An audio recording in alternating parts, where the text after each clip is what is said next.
खुलुमबाय गोजोन फुंबिलिनि गासैबो बड'लेण्ड बुब्लिनि अनसायगिरिफोरखौ बरायग्रोबाय। दिनै 30 डिसेम्बर मंगलबारनि फान्जामुथिखौ फरायथिनो लादों आं उदांस्रि मुसाहारिया। फान्जामुथिनि गिबियाव दं मेष राशि। नोंथांनि थाखानाय बिबाना गोजौ फारसे जौगालांगोन, मावनांगौ बिबाना बांलांगोन। बृष राशि।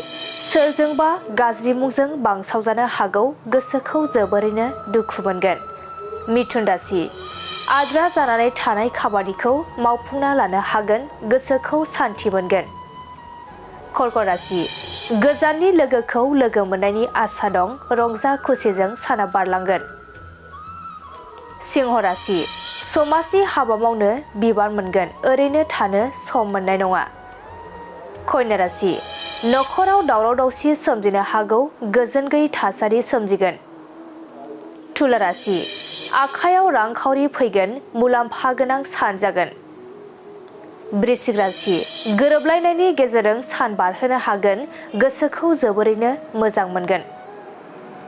धनु राशि। खामानिफोरजों गोदोसोना थानो गोनां जागोन, जेरावबो थांनो सम मोननाय नङा। मकर राशि। नोंथांनि साननायनि बेरेखा जानो हागौ, गोसोआ जिंगा सिबाय थागोन। कुम्भ राशि।